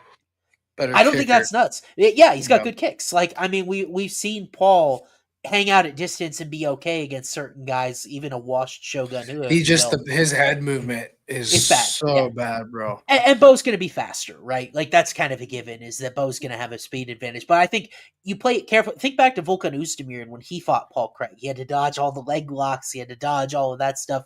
Craig will pull back off his guard. And Nickal's a guy that what I love is, like, in DFS settings this week, I love Nickal's over takedowns because I think he can get him whenever he wants. He just may not play there very often, if you know what I mean. Like, I think Bo will be much better, fresher cardio. The question is, does he get trapped? But the fact that sportsbooks feel comfortable leaving Paul Craig's sub at like 12-1 here makes me feel like they are taking a position that they don't feel like he's going to get trapped. That they don't feel like Paul Craig's going to be able to find something tricky on him, which, like, I kind of agree with. Bo's a ground fighter. He probably trains submission defense a lot. And I love Bo by points here. I think he could do it whether he gets a lot of takedowns on Craig's takedown defense. Maybe it's a low-volume striking match that isn't super exciting, but that's how you kind of beat Paul Craig. And I don't know. I don't know how real Nickal's knockout power is just because he KO'd Val Woodburn, who was a regional level welterweight. Who was his other KO a while back? Was it standing? No, it was standing. I think it was prior to the UFC. Oh, okay. Something. Hold on. It was John Nolan and Icon FC3. Yeah, but it was. Guys, Volkan Oezdemir 205. Oh, and then Billy Goody, Paul Craig, round 1 KO too. I know Kaio just lit Paul Craig up and knocked him out, dude. But like, Kaio is a completely different animal. We just saw him drop Jared Cannonier. Like, I don't think Paul Craig is bad in chinny like everybody else does. At least not relative to what Bo's striking prowess can be at this point. I'm so torn on this fight. I have no idea what to do with it. I know what I'm going to be laddering here. I'm going to ladder Nickal over 1.5 rounds, and I'm going to ladder Nickal by points because I just think at some point, some guy is going to be able to. Cody Brundage made it to the second round. Probably did that fight hit the over 1.5? I think it just barely did. Yeah, it coasted over 1.5, and Cody Brundage is a bum. Like, Paul Craig knows what he's doing on the ground. He might even be able to reverse Bo at certain points, right, and put him in precarious positions. But this is how I'd rather play Bo than accept some sort of chalk, like you say, KO decision. What is it? -250, -300? I just have a weird feeling, Bo. Like, the fact that Bo by sub is +200 is like, what do these odds makers know? Oh. You know what I mean? Like, when was the last time Craig was subbed? It was Brendan Allen. Yeah. It's just so short. And I'm just like, is the wrestling just that high level that he's just going to be the dude every once and then get his back or something? That's just the only thing that makes sense to me. I'm bearish on that when I saw he's got that arm triangle choke. I don't think he can. I don't know that Bo can sub Paul Craig from top position though. I think it would have to be. Either. He'd have to get his back. And by the way, Paul's back defense is probably really good too. If Allen is a menace on the ground, I just don't feel comfortable putting Bo. Like, historically, by the way, our show's been really good with Bo. We got the KO against Woodburn, right? We cashed nice. I hit a 5-1 on that fight. Yeah, I played round 1 against Pickett. We played round 2 against Brundage. I think the play here is so Nickal. I was actually building this when I was sitting at the hospital earlier today. Nickal over 1.5 rounds is, let's see. So Nickal over 1.5 rounds, if you just take that as like a same game parlay on FanDuel, is +164. Love that as a base bet, and then points is 8-1. And I just feel like I'm going to ladder those. I like Bo much later in this fight. Yeah. I mean, Jimmy Crute submitted Paul Craig. I like Jimmy Crute, though. Is that crazy, though? By the way, Jimmy Crute's a smash in his next fight. They announced Crute's last fight, and I was like, Jimmy is absolutely going to sub that dude. I forget who it was at this point. I'm rooting for Jimmy Crute. We're here for the comeback. Yeah, and then Jimmy Crute got choked out by Alonzo Menefield. Oh, he's fighting Prachnio, dude. Jimmy Crute is subbing Marcin Prachnio. You can mark my words. I forgot Jimmy Crute was in the UFC still. What happened? Did he take a break? He retired, and then now he's back. I don't know where he's at mentally, though. Yeah. But, dude, when I look at a guy like Jimmy Crute, that sub Paul Craig or Moura, like, I just think Bo Nickal could find a way. It's so weird to me that number is so short, and I just feel like that's going to be the end result. I don't know what it is. I don't know though. And someone made a good point in the comments that who was Bo Nickal's original opponent in this fight? It was Rodolfo Vieira. Was it really? I'm pretty sure. I would have taken a stab at Vieira at this number because I actually think Rodolfo's got a good jab. Rodolfo Vieira, Paul Craig would be a hell of a fight. Rodolfo Vieira looked decent against Fluffy until he did it. Yeah. I actually think Vieira beats Craig pretty easily. I think Bo Nickal's going to sub Paul Craig. I have the worst feeling in my gut about it. So, really? But I don't know. I don't know what it is. Well, we'll see. There goes. That was the final leg of the $1 million parlay. I was going to try to talk you into Ruffy submission, Nickal decision, and Jim Miller knockout. Those are the 3 legs I built together. All right, we'll come back to it. Okay, we're aligned on Jim Miller by knockout. Yep. So one of these next 2 is where you're going to sell me on this sub. Maybe it's this one. I mean, both of these guys have some subs on their resume. Matty, I told you my second goal for the day's show was to figure out what to do in the co-main event and main event of the evening because, it's tough sledding, I think. I haven't bet either fight yet. I don't really kind of have a good idea of what I want to do. This is a good example. Charles Oliveira minus 280. Michael Chandler plus 210 here. We've seen these guys fight before. Michael Chandler, big moments, round 1, almost finishes Charles with submission. Next round, get up on the feet. Charles ends up knocking this dude out cold. And it's the exact opposite of kind of how we thought the fight would look before that one. So these guys, super high-level lightweights. Oliveira wins the first fight. Kind of makes sense. He's minus 280 for the rematch here. We love Charles Oliveira. We're pretty pro Michael Chandler. It's kind of like picking between your kids, like I said. What do you think of this fight and how the betting line looks right now versus more so who you think is going to win? Michael Chandler has just costed me so much money, bro. I mean, I made money on him early. But, dude, when I tell you, I'll never forget some of these fights where it's just like he just plays with you, bro. Like, you have a big bet down on Michael Chandler, and I remember I was with Pat Downey. We were watching round 1, Oliveira versus Chandler. And this is when, Pat's a big wrestling guy. Yep. And he's like, dude, Michael Chandler coming in the UFC. He's like, this dude's for real. So I'm backing him, of course. Pretty much TKOs Charles Oliveira at the end of round 1. Oliveira goes back, doesn't get called, somehow survives. And then he just comes out in round 2 and goes into the pocket and then keeps his hand down and gets caught with that hook. Yeah. And this is just what Michael Chandler does, bro. And I'm sitting here thinking to myself, I'm like, okay, 2 years off, no damage, lots of training, phenomenal shape. Yeah. Working his ass off every single day. But then I'm thinking to myself, I'm falling for the trap again. I'm literally falling for the trap. I'm talking myself into taking Michael Chandler here because the odds are good and because he could knock him out and all this shit. And I'm like, I'm falling for it again. I don't think I can go against Charles, bro. I even texted you a few days ago that I was taking Michael Chandler. Yeah. That's the only fight we talked about. And, dude, I don't know what it is. I feel like I'm falling for the trap again. It's crazy because Oliveira by sub is plus 150. That's the shortest outcome. Get this, though. You got Oliveira sub and Oliveira knockout are both shorter outcomes than Chandler knockout. Is that not crazy? I mean, it makes sense just because Charles had the KO. Yeah, well, Charles had the KO in the first fight. I know, but that's just crazy to me. That really is crazy to me. Chandler by submission's 10-1. That's got to be the least likely outcome. Chandler by decision 12-1. Oliveira by decision 13-1. This is a 5-rounder. I mean, if this fight goes 5 rounds, I'll just retire from fucking sports betting.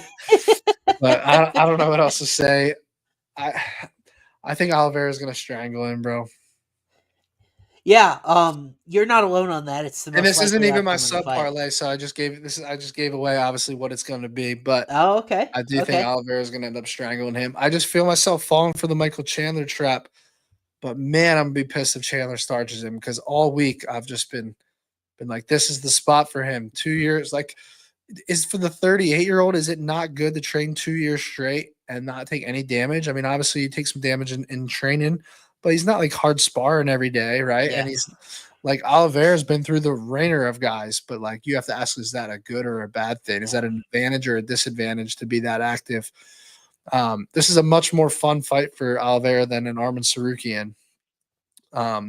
Brutal fight. I don't know. I don't know what to do, bro. This is such a difficult fight. The odds suck.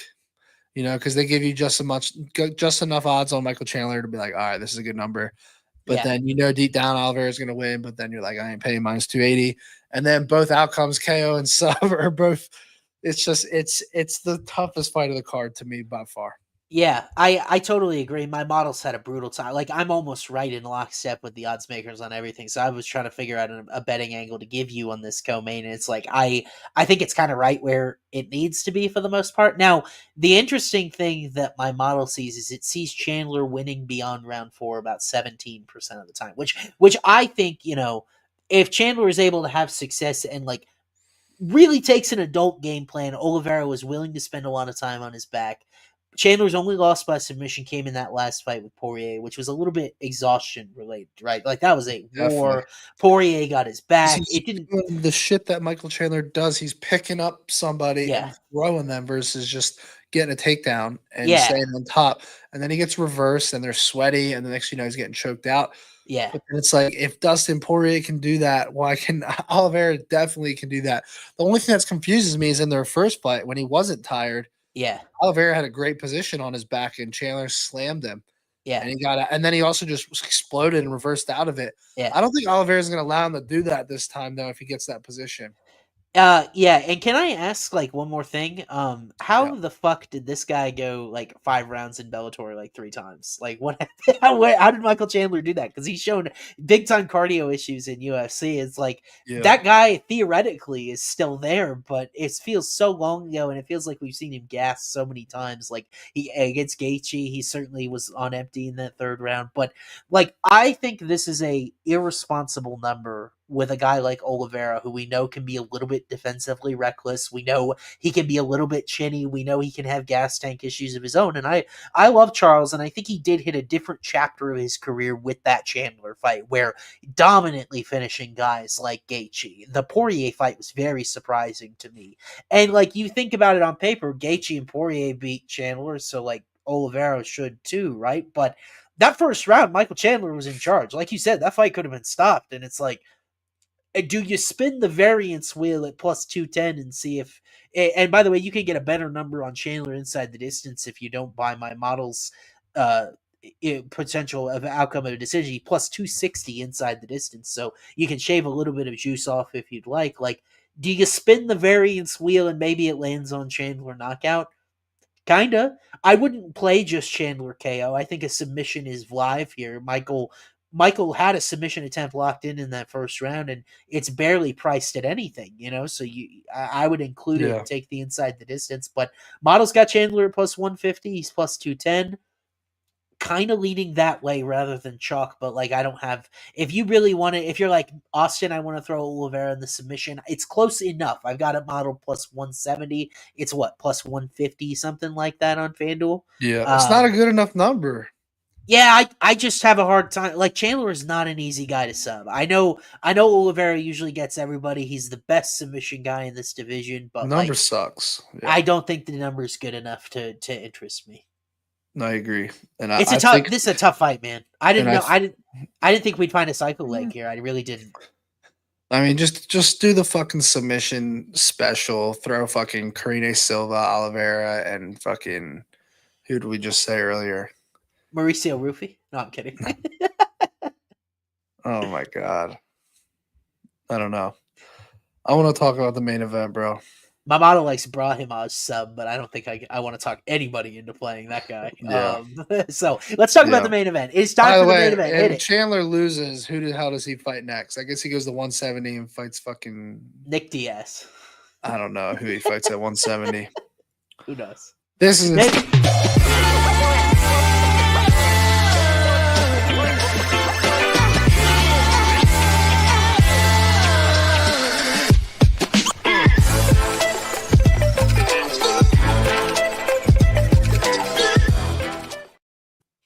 All right, it is main event time. We got to flip the slide, guys. There we go. Main event time. And this is a bittersweet main event for me, Matty. I really am kind of disgusted with UFC in some ways that this fight exists and it's for the heavyweight title, because it kind of goes against everything procedurally that we love about UFC is that if you do this and you do this and you get yourself in position, you'll have a chance to win the world title. I guess it's not true anymore. But Jon Jones taking on Stipe Miocic, we still win with this fight because Stipe is the heavyweight GOAT, right? He's the guy that has the most heavyweight title fight wins, yada, yada, yada. Taking on a guy that is ostensibly undefeated outside of a DQ that was questionable, Jon Jones. Can't say enough about Jon's greatness and what he's meant to the sport, regardless of the memes at this point. But Matty, this is a big time fight. Jon, a pretty heavy favorite because we've seen him a lot more recently, at least than Stipe, but haven't seen either of these guys very much. So it's kind of a weird old dudes, old legends fight here. You got a submission here, and I think the people are going to turn us off immediately if it's Stipe Miocic. So why do you like Jon by sub in this fight? Because I kind of am on the same page as you. Give me Stipe by sub. No, I'm kidding. Bro, Jon Jones is strangling Stipe. It's my most confident bet of the entire card. If you think Jon Jones is going to stand in front of fucking Stipe's right hand for his entire legacy on the line, it ain't happening. He got fucking Gordon Ryan and what's his name in his corner, the wrestler. Who is it? Someone in the comment tell me. He's got the best ground game duo you could ever have imaginable in your corner. Sure. He's going to take Stipe down. First of all, he's not going to stay in boxing range. He's going to stay in kicking range and do that bullshit that he does to everyone's knees and legs. And thank you, Gall. Thank you. And he is going to kick Stipe's legs and knees. And then when it gets to boxing range, he's going to take him down and he's going to choke him out. And that's my analysis. I'm betting huge on it. The sub is plus. It's a solid number because Stipe doesn't really get subbed, which is why I like it, because he don't fight anyone that tries to sub him. Yeah. So let's look at Stipe's Tapology, okay? 20-4 record. Never been submitted, right? So yeah, I'm taking a guy plus 220 to sub him. I know it sounds atrocious value, right? I don't care. Who has he fought that tries to submit him? I mean, DC's a wrestler, but he's not really, a guy trying to sub you. Okay. He's fight Francis Ngannou twice. Dos Santos, Overeem, Andre Arlovsky, Mark Hunt, Dos Santos again. I mean, he's not fighting anybody with submission threats. Yeah. Anybody. Matty, I love this angle by you. By the way, Stipe, 0 career UFC submission attempts. And it's kind of what you're almost doing is you're playing the era of UFC that Stipe was a heavyweight champion. They didn't grapple at heavyweight. It wasn't like a thing. Like it was all a striking gym, right? And it's like I think if Jon is willing to stand at distance with Stipe is kind of where this fight gets interesting. But if he gets the notion that he's going to try to take Stipe down and sub him, I think he could make it look as easy as he did Cyril Gane. I don't think it'll be as easy because that was ridiculous, but yeah, I just think you have 5 rounds to get it done. You're gonna have the better gas tank. You're younger. You're lighter. Yep. Right. He look at his difference in size versus Cyril Gane to Stipe. He's cut weight, or he's a smaller heavyweight, which I don't think that weight on the screen is right. Obviously, was Stipe. That was Stipe's last weigh-in against Cormier. I'm pretty sure. Jesus. Yeah.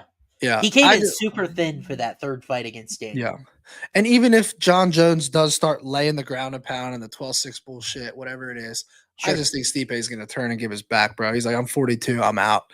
Just put me out of my misery. He's going to turn his back. He ain't taking those fucking elbows. He's going to turn and give his back, in my opinion.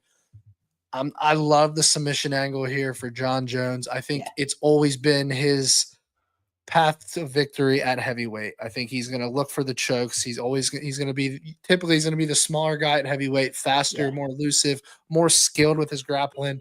I just think that he's going to find the choke in this fight. Yeah, dude, I'm on the same page. Some notes that I had prepared for, I was actually so you can play Jon Jones and over 1.5 rounds. If you pair them together, you can get it at -110. Which I think is a good, where I like a little bit of length in this fight, where I think Jon, he gets that round 1 finish of Cyril Gane, but you look at 9 fights before that, Matty, all of them started the third round. And Cyril Gane gave his back on the feet. Stipe's not going to do that. Like Cyril Gane literally, I don't know if it was like a spinning kick or what he did, but he literally turned his back to Jon and Jon just took him down. Yeah. And I think that is a pointed advantage for John when he chooses to utilize it, but this might be his last rodeo because if Dana White is right and says Aspinall's next, that dude's not fighting Tom Aspinall. John Jones is never fighting Tom Aspinall. We've heard it all week how much he's been ducking him. If this is John's last ride, I like length in this fight. I don't think that he's going to put Stipe out. I don't think he's going to quick sub him. I think he's going to have a big speed advantage. It's going to be a little bit of playing with his food, and I like John over 1.5 later into the fight. And Matty, if I were you, and I know you love your long shots, 3, 4, 5 submission, like later into the fight, if you'd just be matching all of his light heavyweight trends of it. I'd probably play 2 through 5, truthfully.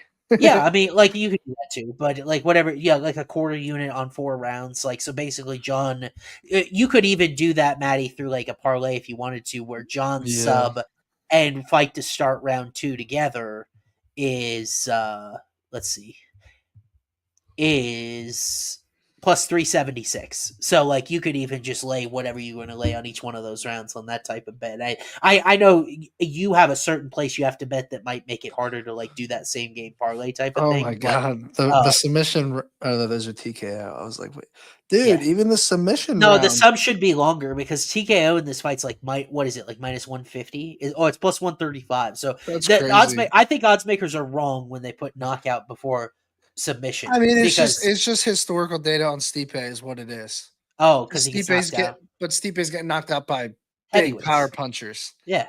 Who is it? Francis and who else? Well, so Cormier got him with that flash one in the first round in their first fight. But John Jones' knockdown rate is so low. It's 0.34%. He has 5 career knockdowns. That's it. If you're playing John Jones knockout, you're either playing the injury card or he does something to his leg or knee, or you're playing the ground and pound. Yeah. Pretty much, so like or just Stipe's an old man that can't hang at all anymore.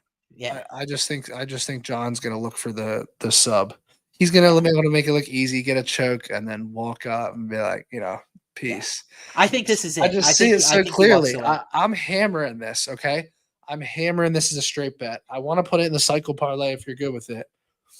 I do approve of John Jones sub. I'm good with that in the cycle. Okay, so we have 2 definites in the cycle parlay. And then we got to find a decision, right? We have John Jones by sub at plus 220, Jim Miller by knockout against the smaller Damon Jackson coming up in weight. Yep. Right now we're at plus 1564. So if we get at least like a 3-1 plus or more decision, we're gonna have a nice 50-1 or more pretty much lay here. Yeah. So what we have to do in chat, we're gonna bring you guys in on this. I'm gonna shuffle through these fights here. And let's see which one sticks out. So we had the ones in the beginning that we started with. You loved Moura decision. I was a little bit lower on it, but at the end of the day, that fight it's got to be heavily favored to go the distance. I think she was plus 310. It is minus 230 to go the distance, and Hardy 1 career sub, Jillian Robertson. I get it. That one was plus 310, I think, right? Let's see what that pays. That plus 310 brings the parlay to 67-1. Oh my god! Well, we kind of have to go over 50-1, right? And we can't go backwards. All right, I'm taking it off now just so we can look at some other options here. Okay. Imagine if we decided to go with Austin's bow by points here. Dude, if you would do that, man, and because I'm trusting. I love bow by points this week. I love it. It's my favorite prop. Holy shit. Because it's only a 3-rounder. I don't feel like it's as far of a road to climb as. It is a 3-rounder. That's just true. So you ready for this, Matty? I'm looking at it right now. It's 150-1, basically. The ultimate pay-per-view heat check out of you and I. I'm like, are we them? Can you imagine sweating the Jones by sub at like if the first 2 legs hit for the main event? My god! Oh my god! 150-1. You always like having the sub last too. You do, don't you? Oh, fucking! That's how we hit the Hamza by sub. That is how we hit the. All right, we'll come back to it. I just want to take a look at some other ones.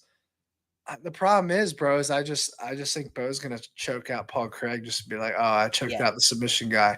I just see it so clearly. Correa Silva's an option. Yeah, a model loves sub there. I'm not playing. Yeah, we'll stay away. I can't get there on Ruffy decision, so don't. Okay. Even though, yeah. Now this fight is a possibility. Which one? I was gonna say like a Mc.Ghee by decision or a Martinez by decision. Yeah. Weidman, Anders should get a distance, but that number's gonna suck. Martinez decision number is good. It's like plus 250. But like I know your initial lean there was Mc.Ghee, so Dog by sub here, or I'm sorry, dog by decision. Brahimaj. Now I really like that because Gall has never been subbed, right? And Brahimaj 0 knockdowns. Like Oh my god, this could be so the one. Brahimaj points 3-1, dude. It's 66 to 1, 65, 66 to 1 if you throw all those together. Yeah. So right in the middle. So 2,000, Matty pays 131K on Brahimaj. It's about the same. My only question is, would we want to go a little bit further back? Do we like Oban Elliott decision better? But it's only minus 110.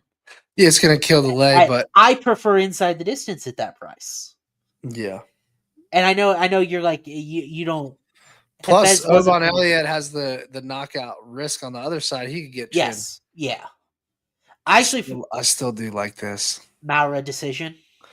It is scary going first fight of the night on the cycle lane. Yeah. Well, we're gonna do 2 cycle lays. And dude, Hayden and Nolan love Mickey Gall this week. Yeah. All right. I'm down to go Moura decision. Are you down? And then we can build a second cycle leg with Bo by decision because it'll be easy to find another sub lay for sure. Let me look at some. You know what we could do, bro? Yeah. We should throw Bo decision in with the Oliveira sub lay. Just because you have that small sub play, but you have the 8-1 on the decision. Oh, I mean that's a you decision. I'm not playing Oliveira sub. I think the number is terrible. Yeah, I mean it isn't good. Let's take a look. So, I mean, yeah. So Moura went ground and pound on Conejo Ruiz, who was just too small, and she had just. I think Veronica can survive, dude. Yeah. So Moura has just one career win. She's super high IQ.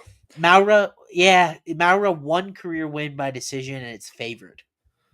That's kind of telling. What do you mean it's favored?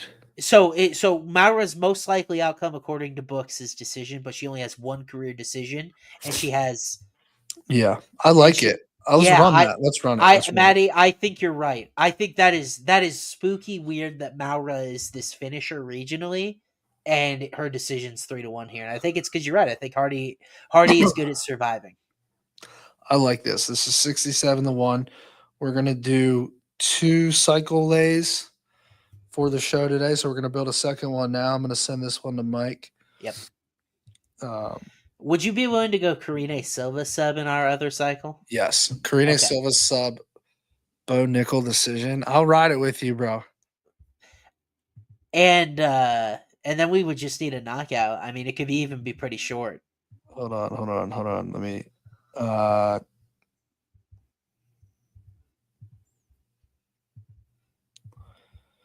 right, Karine Silva by submission is plus 390. It's a good number for her. It's a good number, man. The tendency is so there. Bo Nickal decision plus 800. And then, I mean, do we dare fucking do it? You can read my mind right now, can't you? What's your mind? It's a knockout. You have to know what it is. Is it Oban? No. Oh. You have to know what it is. Michael Chandler. Okay, dude. So it's so interesting you say that because like Chandler, I'm almost 1-1. It's well, let's see. He's lengthened. So what is it now? It's plus 3. That's shortened since yesterday. It was plus 400 yesterday. It's plus oh my god, now. This one would be 215-1. Oh my god. Karine Silva by submission, Bo Nickal by decision, Michael Chandler by knockout. Yeah. Could you imagine being on that last leg and then Chandler does some dumb IQ shit and gets I mean, it could also be electric the way he just put out Dan Hooker, right? Yeah. We could do Marcus Mc.Ghee, but it is a short number, but we have so much to play with. You don't like the Mc.Ghee knockout, do you? I like Elliott KO 550. Because I don't think he's subbing Hafez, but I understand your trepidation. Chandler knockout, I'm good with. Because I'm gonna end up on Chandler's money line. I just think it's too distant. I think it should be like plus 170, 180. Another option is this one might be crazy, but Tybura. Tybura is one that I talked about earlier. I was like, I think the ground and pound from Tybura very live. Yeah. I'd be down for that, Matty. Mc.Ghee knockouts plus 230. That's still a good number. He might just be the real deal. Well, this is. I don't know if I'm going to. We already took. Someone said, "Why not Miller KO?" We have Miller KO on the first cycle. Yeah, you don't want to throw two of them in there at the same time and just have them both die in the same spot. Yeah, that's rough. I kind of, dude. If we put Mc.Ghee in there, McGee knockout, Silva sub, Nickal decision, it's still 145-1. That's crazy. I just don't think McGee's knocking him out. I really just I think Martinez survives. I think he's better. I think Jonathan Martinez is better. Yeah. No. Would you go Martinez, KO? This is tough because I feel better about building cycles when it's model approved, and I wasn't able to model that one, so I think we have.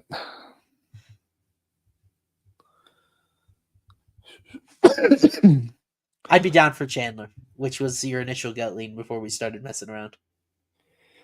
Yeah. How is Chandler winning if not KO? Maybe we don't even force a second cycle, eh? Well, Matt, you usually do an alternate that's just you. Why don't you take whatever you want? We got a couple Diniz votes because that's Diniz's only path, but I think Tybura wins. It's not a bad. It is his only path. It's plus 165. It actually works out well with that cycle. Yeah. I don't hate it, honestly. I just don't think he gets it. I would go Diniz knockouts, Tybura sub. Oh, look at that. Wow, look how quick the guys worked on it for us. Holy shit. Dude, I think that's smacking. I like that one a lot, Matty. Let's not force a second. We're good with this one, bro. Okay. Guys, Jim Miller by knockout is by far the toughest leg, in my opinion. We got to build like a safe parlay as well if you're down. Just to show parlay to see it go through. We talked earlier, what do you think about Weidman Anders goes the distance minus 172?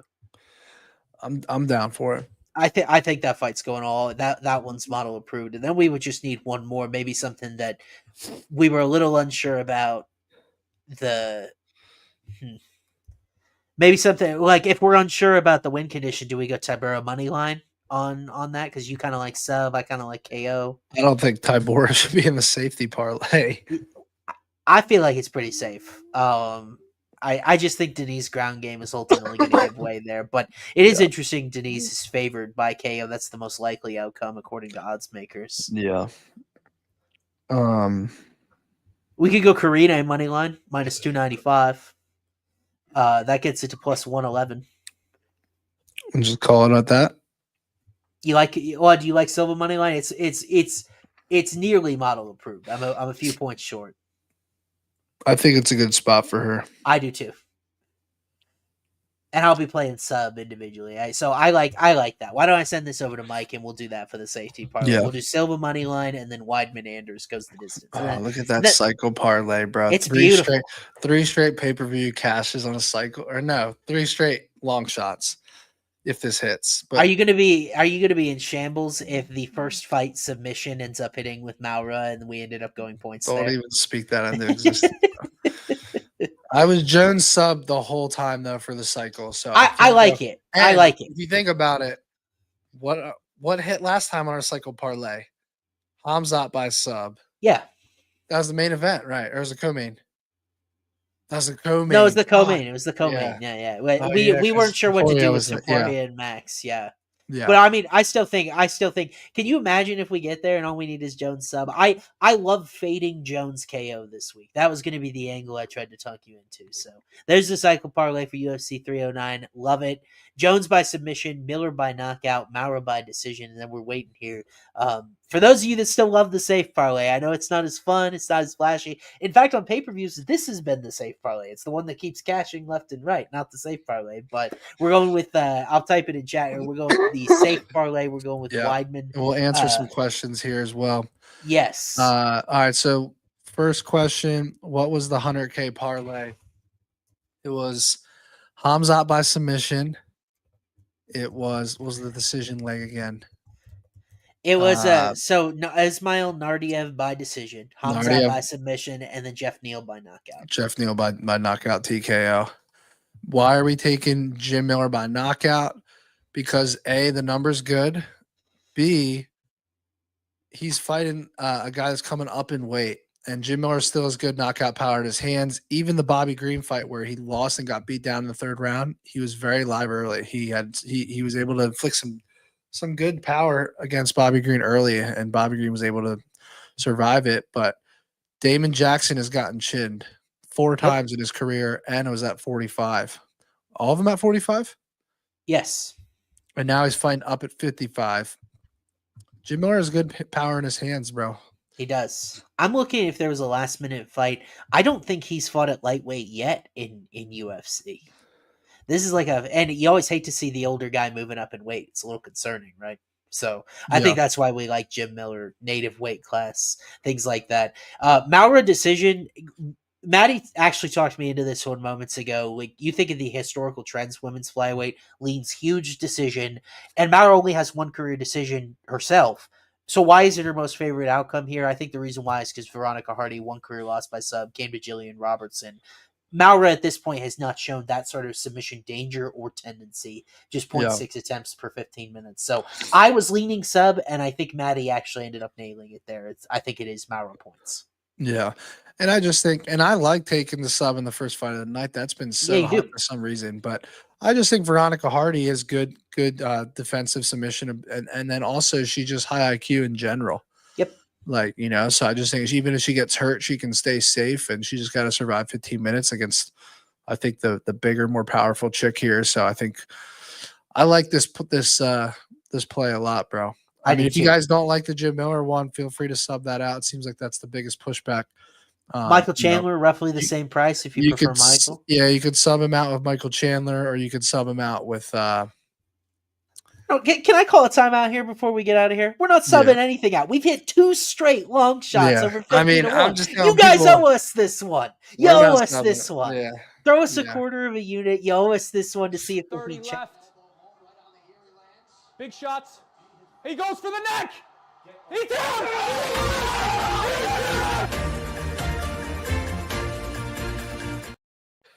100,000, bro. So the real question is, how much am I putting on this? Oh, you know what's crazy is I got to see what this pays here in Florida real quick, just to see. Now we got a long shot parlay. You pick one long shot, I pick one, and we put it in a parlay. Method of victory. Don't we both span sub 7 to 1? Yeah, we do. What about Mc.Ghee sub at 8 to 1? The thing is, bro, you print money just taking Tim Means to lose by submission. It really is crazy. That's plus 7,100 right there, those two together. Isn't it crazy that 2-legger paid more, right? Yeah. Mc.Ghee had never had a win by sub to that point. It was right. It was kind of unprecedented, but like you said, oh my god, I get Edwarda by decision at plus 260. That is so weird. It's so Veronica Hardy's even money by decision in Florida. Is that crazy? That's a trash number. Yeah. I'm praying on this Bo Nickal number. You ready? Yeah. Plus 750. I thought it was gonna be worse. Okay. That's not terrible. And then John Jones by sub is the $1 million question here. Yep. Plus 200. Was it 210 here? Yeah, it's plus 220 on FanDuel. 220. Okay. So wait a second.